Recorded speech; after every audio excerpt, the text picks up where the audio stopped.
My grandson phoned me at 5 a.m. and warned, "Grandma, please don't put on your red coat today." I asked why, and with a shaky voice he replied, "You'll find out soon." At 9 a.m., I went to catch my bus, but when I arrived, I stood frozen, staring at what was happening right in front of me. Can you imagine receiving a phone call, a whispered warning at 5 a.m., that literally saves your life, only to realize it just pulled you into a terrifying murder plot orchestrated by someone you thought was family? Because that's exactly what happened to me. It was 5 a.m., dead on. I know because I was already there, rocking gently in my grandma chair by the window, watching the pre-dawn darkness cling to the edges of the world. At 63, sleep isn't what it used to be, just scattered fragments, like puzzle pieces I can't quite fit together anymore. The old farmhouse groaned around me, all the familiar sounds of wood settling that had been my lullaby for decades.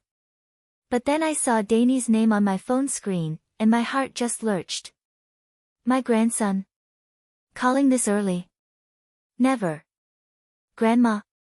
His voice was barely a whisper, trembling like a candle flame in a stiff breeze. "Danny, sweetheart, what's wrong?" I asked, my own voice suddenly tight.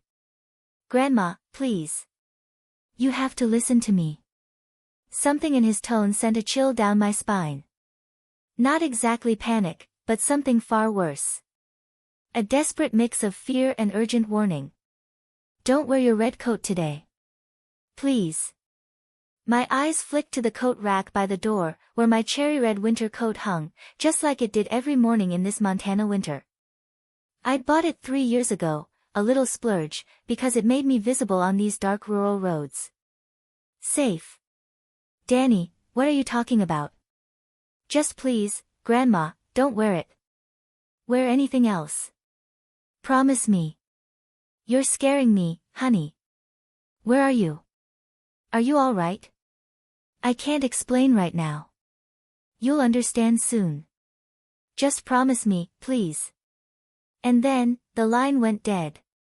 I sat there, the phone cooling against my ear, staring at that red coat. The whole house felt different.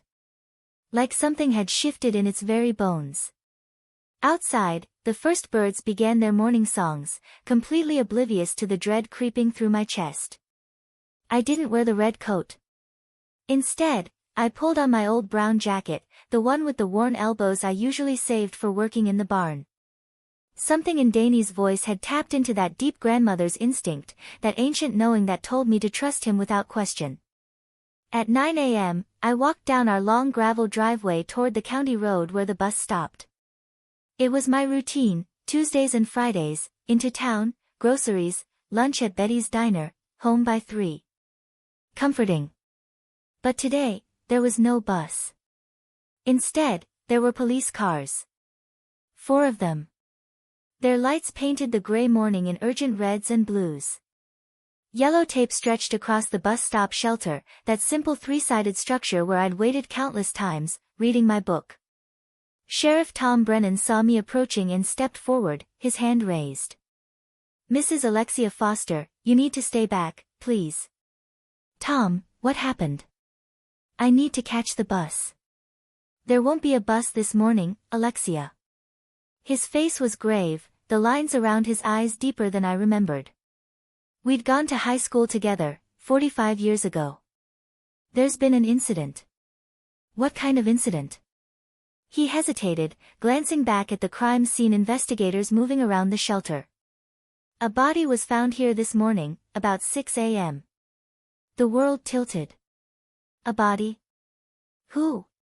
"We haven't identified her yet, but Alexia." He paused, his eyes searching mine. "She was wearing a red coat. Cherry red. Just like yours." My knees went weak. Tom caught my elbow, steadying me. "Are you all right? You've gone pale." "I need to sit down." He guided me to his patrol car and helped me into the passenger seat. Through the windshield, I could see them photographing something near the shelter, a shape covered with a white tarp. "Tom," I whispered, "Danny called me this morning. At 5. He told me not to wear my red coat today." The sheriff's expression changed instantly, shifting from concerned neighbor to sharp, focused lawman. Your grandson called you. What exactly did he say? I repeated the conversation word for word. Tom pulled out his notebook, writing quickly. Where is Danny now? I don't know. He didn't say. He sounded terrified. Tom, when did you last see him? Sunday dinner. 3 days ago. He seemed fine then, normal. But even as I said it, I wondered. Had he seemed normal? Or had I been too caught up in the usual family chaos to notice? Sunday dinner at the farmhouse was a 30-year tradition. My son Robert, his wife Vanessa, and Danny all came without fail. But lately, the meals had been tense. Vanessa had been pushing me to sell the farm, to move into a retirement community. Brochures, floor plans, financial projections. Mom, you're not getting any younger, Robert had echoed, parroting his wife's words. This place is too much for you to manage alone. But it wasn't too much. It was my life. Every room held memories of Frank, of raising Robert, of summers with Danny running through the fields. The thought of leaving made me physically ill. Mrs. Foster. A young detective approached, a woman with sharp eyes and dark hair pulled back in a tight bun. I'm Detective Roxanne Merrick. I understand your grandson may have information about this incident. I explained again about Danny's call. She exchanged glances with Tom. We need to speak with Danny as soon as possible. Do you have any way to reach him? I tried calling, but it went straight to voicemail. 3 more times. Nothing. Does he live with you? Detective Merrick asked. No, he lives with my son and daughter-in-law in town.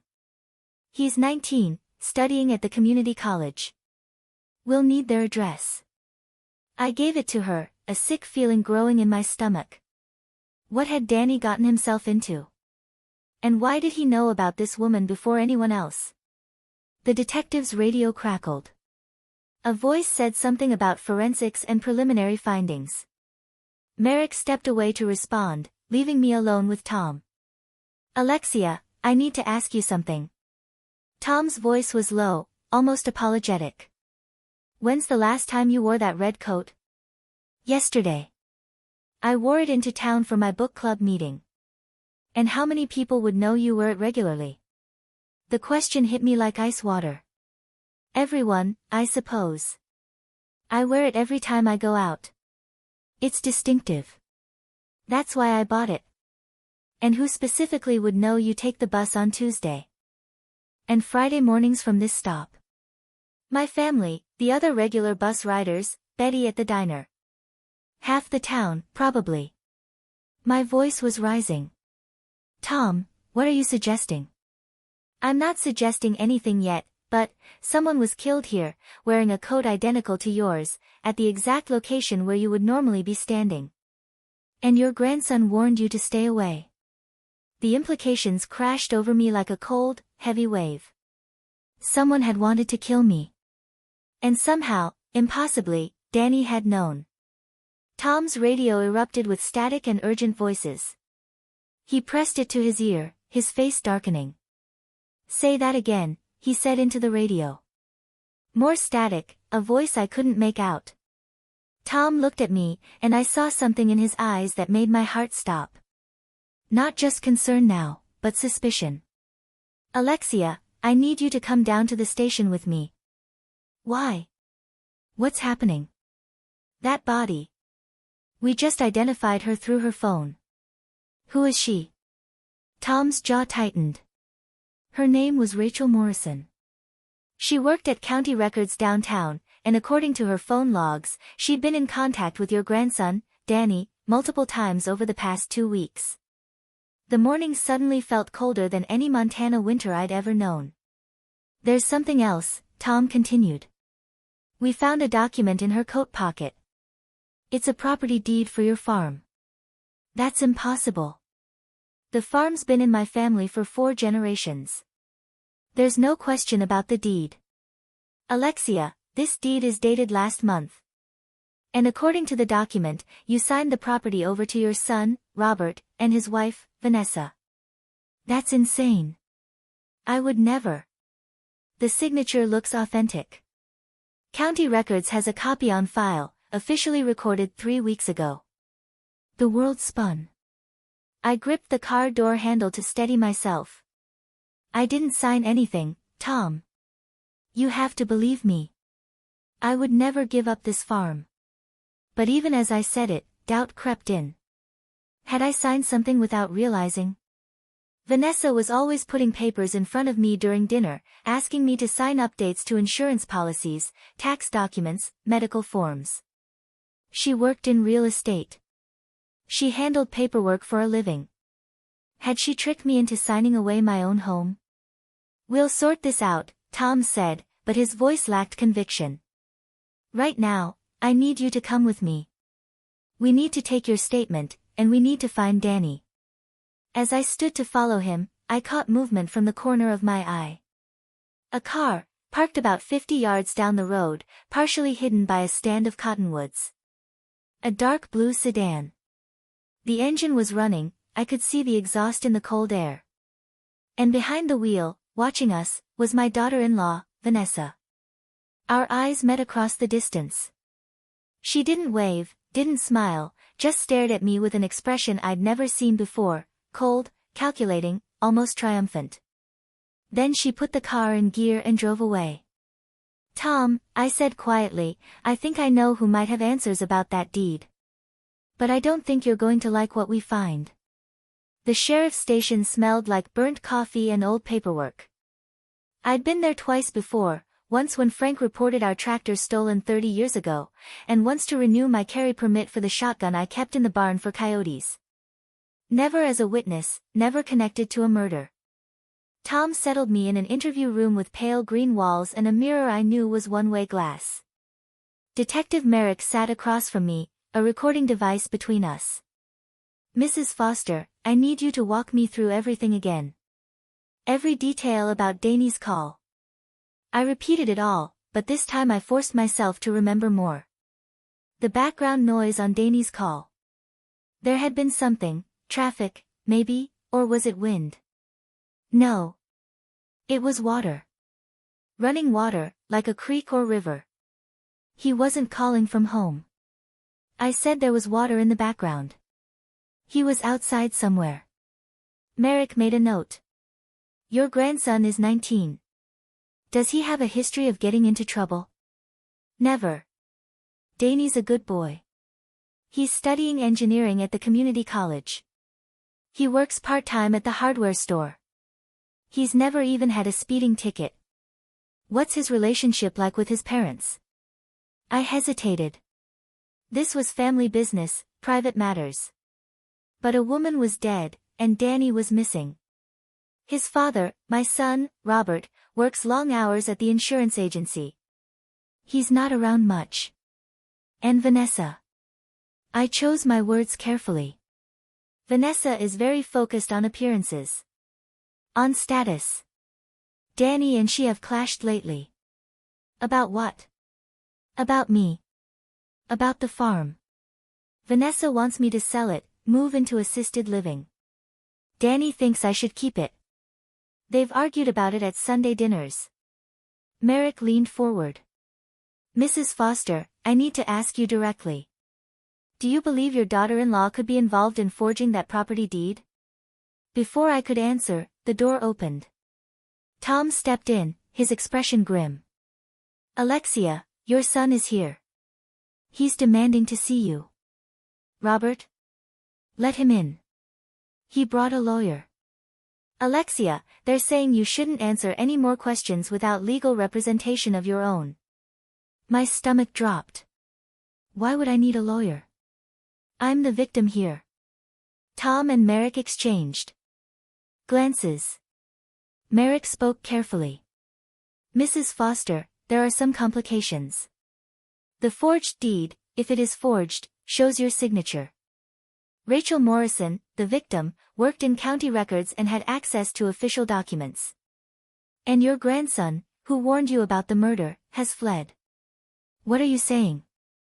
I'm saying that some people might interpret this as you being involved in a scheme that went wrong. That maybe you and Danny and Rachel Morrison were working together, and something happened. The accusation hit me like a physical blow. That's ridiculous. Why would I forge a deed to give away my own property? Unless you weren't really giving it away, Merrick said quietly. Unless this was part of a plan to frame someone else.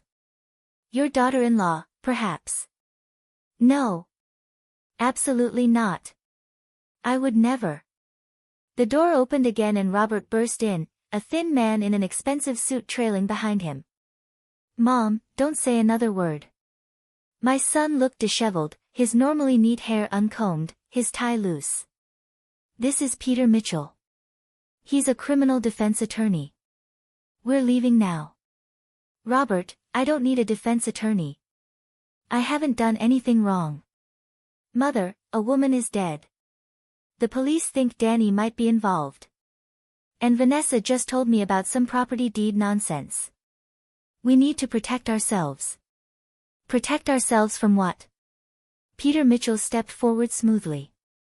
Mrs. Foster, I strongly advise you not to answer any more questions without counsel present. Sheriff, detective, we're done here unless you're charging my client with something. Tom looked uncomfortable. Alexia is free to go, but we will need to speak with her again. As Mitchell ushered me out, I caught Merrick's eye. She was watching me with an expression I couldn't quite read. Suspicion? Curiosity? Or something else entirely? In the parking lot, Robert grabbed my arm. Mom, what have you gotten yourself into? Me? Robert, I haven't gotten into anything. Someone tried to kill me this morning. That woman died because she was wearing a coat like mine. That's insane. Who would want to kill you? I looked at him directly. Did you know about that property deed? The one that supposedly transfers the farm to you and Vanessa. His face went pale. What? No. What deed? The one filed at county records 3 weeks ago with my signature on it. Giving you and your wife my farm. That's impossible. I never. He stopped, his expression changing. Vanessa. Oh, Vanessa, what about her? She's been after me for months to convince you to sell, he explained, running a hand through his hair. She says the farm is sitting on prime development land, that we could make millions if we subdivided it. I told her no. Told her you'd never agree. But she kept pushing. You don't think she would actually forge something? Your wife was watching the crime scene this morning, Robert. She was parked down the road, just watching. And when she saw me, she drove away. Peter Mitchell interrupted. Mrs. Foster, Mr. Foster, I really think you should continue this conversation somewhere more private, and you should both refrain from making any accusations until we have all the facts. Robert drove me home in silence. The farmhouse looked different somehow, as if I was seeing it through new, horrified eyes. Someone wanted to take this from me. Had killed for it, or tried to. As we pulled up the driveway, I saw another car parked near the barn. Vanessa's white Lexus. What's she doing here? Robert's voice was tight. We found her in my kitchen, going through my filing cabinet. What the hell are you doing? Robert demanded. Vanessa spun around, startled. Her perfectly styled blonde hair didn't move. Her makeup flawless, despite the early hour. She'd always been beautiful in that calculated way, like a magazine advertisement for suburban success. Robert, I was looking for documents to help your mother. Legal papers, insurance forms, anything that might prove she didn't sign that deed. By breaking into her house and going through her private files. I have a key. Your mother gave it to me years ago for emergencies. I stepped forward, keeping my voice level. Vanessa, did you forge my signature on a property deed? Her face transformed. The mask of concern cracked, revealing something cold underneath. Of course not. How dare you accuse me? After everything I've done for this family, all the times I've tried to help you make sensible decisions. Help me, or help yourself. Alexia, you're being paranoid. This farm is a burden you can't manage. I've been trying to protect you from yourself. By stealing my property. I haven't stolen anything. Her voice rose, sharp and brittle. But maybe if someone did forge that deed, they were doing you a favor. This place is falling apart. You're falling apart. How long before you fall down those stairs and die alone and no one finds you for days? Robert grabbed her arm. Vanessa, stop it. She jerked away from him. No, I won't stop. Someone needs to tell her the truth. She's clinging to this farm like it's a life raft. But it's actually an anchor dragging her down. Dragging all of us down. Get out, I said quietly. What? Get out of my house. Now. Vanessa's eyes narrowed. Fine. But you should know, Alexia, the deed is legal and binding. I saw the documents myself this morning at county records. Your signature is notarized, witnessed. Whether you remember signing it or not, you did. And in Montana, a properly executed deed transfer is valid even if the grantor claims they didn't understand what they were signing. How do you know that? Robert asked slowly. She smiled, sharp as a knife. Because I looked it up. Obviously. I work in real estate, remember? I know property law. After she left, Robert sank into a chair at the kitchen table, his head in his hands. I'm sorry, Mom. I didn't know. I swear I didn't know. I believed him. Robert had always been weak, easily led, but not malicious. His father used to joke that Robert was born without a backbone, that he bent whichever way the wind blew hardest. We need to find Danny, I said. The police are looking for him. That's what I'm afraid of. Robert. Danny called to warn me. He saved my life, but now he's running, which means he's afraid of something. Or someone. My phone buzzed. A text from an unknown number. Grandma, I'm sorry. I didn't know it would go this far. Meet me at the old mill at midnight. Come alone. They're watching you. I showed Robert. His face went even paler. You can't go. It could be a trap. It's Danny. You don't know that. It could be anyone. But I did know. Because the text ended with something only Danny and I would understand. Remember the strawberry summer? The summer Danny was 7, we'd planted strawberries together. Eaten so many that first harvest we both got sick. It became our private joke, our code for, trust me. I'm going, I said. Then I'm coming with you. No. The message said, come alone. My voice was harder than I intended. Mom. Please, Robert, for once in your life. Trust me to handle something. Your wife is involved in something criminal. Your son is in danger, and someone tried to kill me this morning. I don't have the luxury of being careful anymore. He left reluctantly, making me promise to call him the moment I got back. After his taillights disappeared down the driveway, I sat in the growing darkness, thinking. The old mill was 15 miles away. An abandoned grain mill on the Clearwater River that had shut down 20 years ago. Teenagers went there sometimes. Sometimes to party. Danny had gone there in high school. I'd found beer cans in his car once. But why there? And why midnight? I tried calling Danny's number again. Straight to voicemail. At 11:30, I grabbed my flashlight and headed for my truck. The brown jacket instead of the red coat. The night was moonless, thick with clouds threatening snow. As I backed out of the driveway, headlights flicked on behind me. Someone had been waiting in the darkness, parked along the county road. They followed me, keeping a steady distance all the way to the highway. The headlights stayed with me for 12 miles. Never closing the distance, never falling back. Professional surveillance, I realized, not some amateur following too close or hanging too far back. Whoever was behind me knew what they were doing. I considered calling Robert. Considered calling Tom. But Danny's message had been explicit.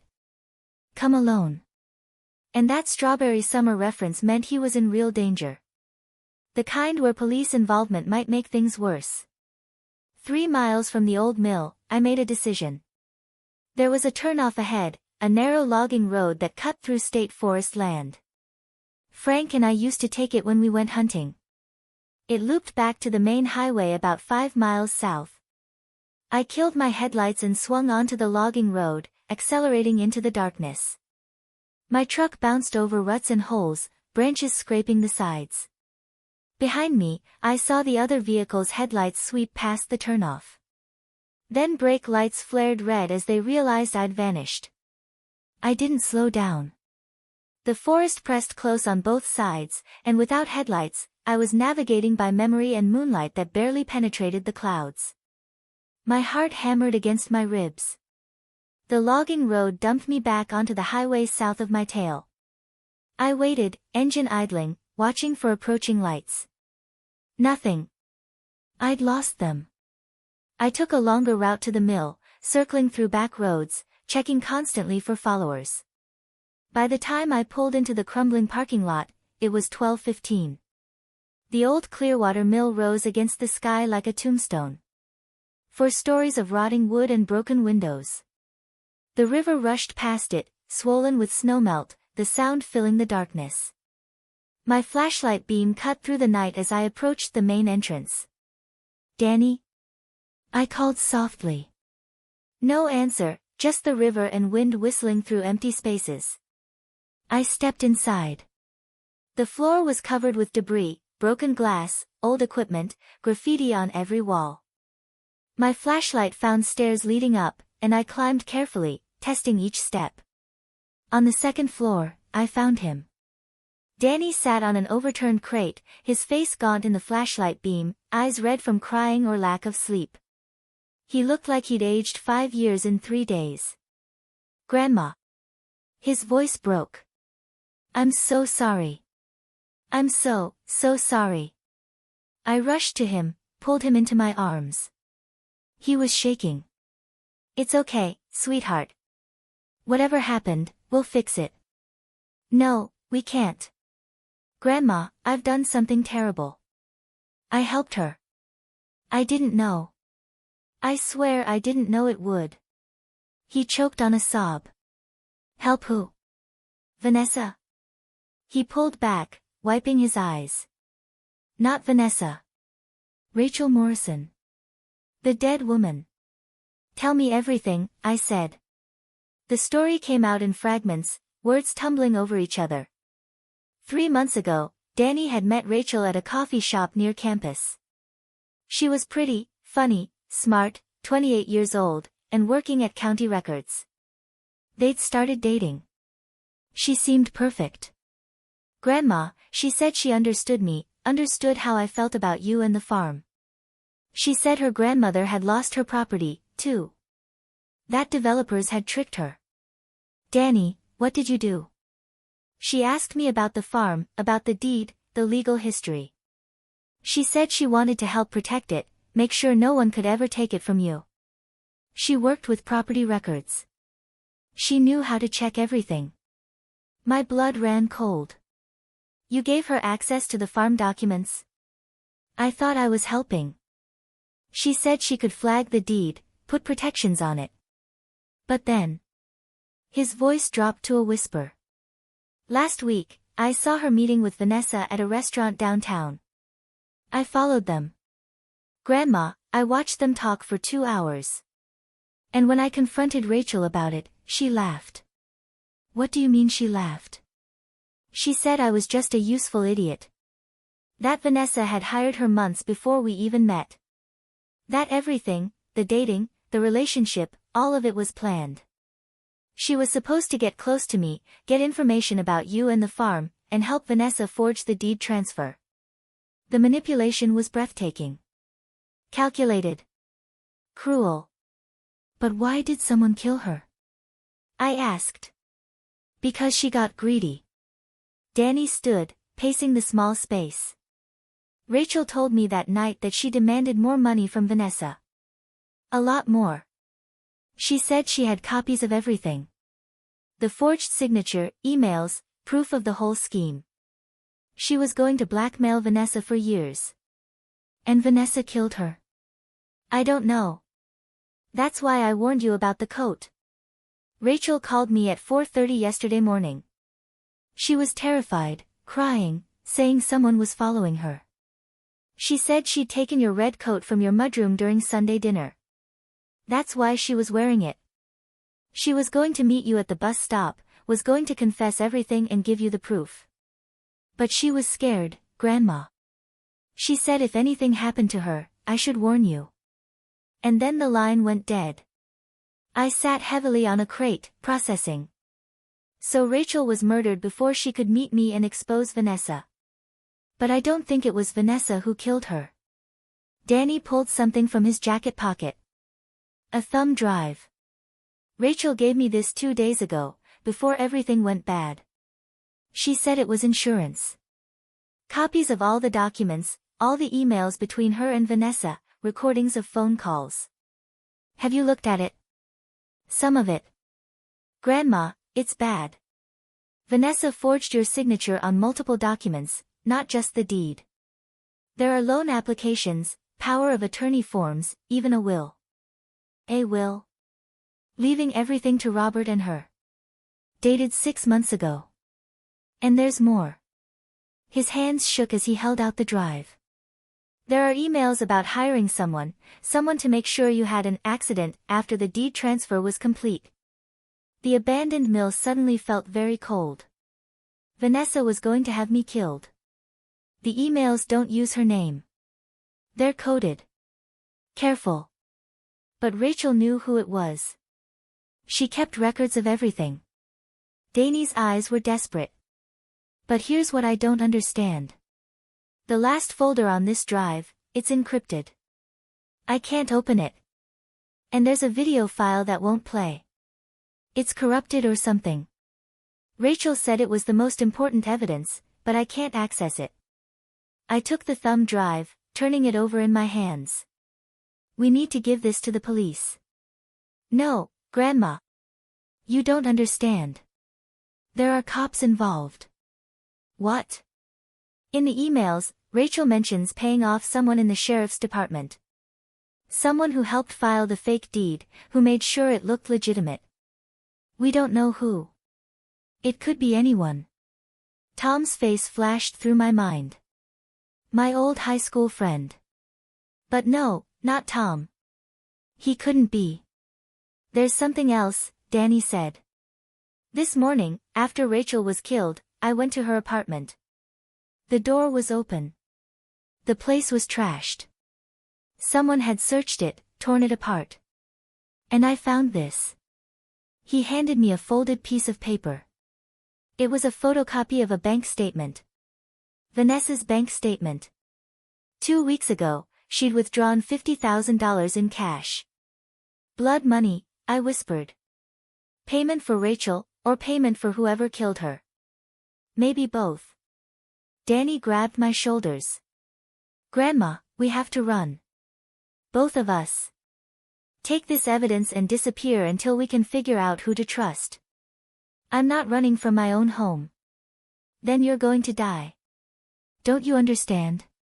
Vanessa has already killed once. She won't stop until you're dead. And that farm is hers. Footsteps echoed from below. Heavy boots on the wooden floor. We froze. Danny killed his flashlight. And I did the same. In the sudden darkness, I heard multiple sets of feet. At least 3 people. Mrs. Foster, a voice called out. Not Tom's voice. Someone younger. We know you're in here. We just want to talk. Danny pulled me toward the back of the floor, toward a door I hadn't noticed. We slipped through into what looked like an old office. Windows overlooking the river 30 feet below. There's a fire escape, Danny whispered. On the other side. But before we could move, the office door opened. A man stood, silhouetted against the dim light from the main room.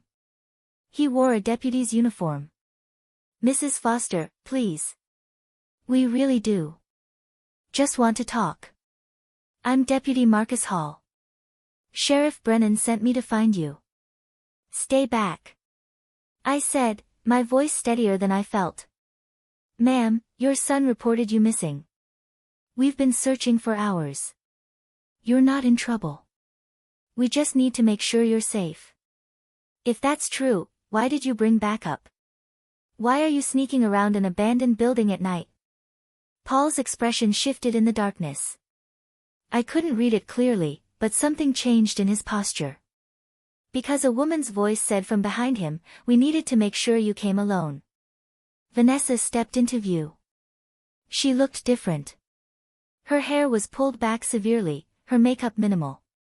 She wore dark clothing, practical boots. This wasn't the polished real estate agent who sat at my Sunday dinner table. This was someone else entirely. "Hello, Alexia," she said pleasantly. "I believe my stepson has something that belongs to me." Deputy Hall moved aside, and I saw he had his hand on his weapon. Not drawn, but ready. Danny stepped in front of me. "Get away from her." "Danny, Danny, Danny." Vanessa shook her head sadly. "You really should have stayed out of this. Rachel said you were sweet but stupid."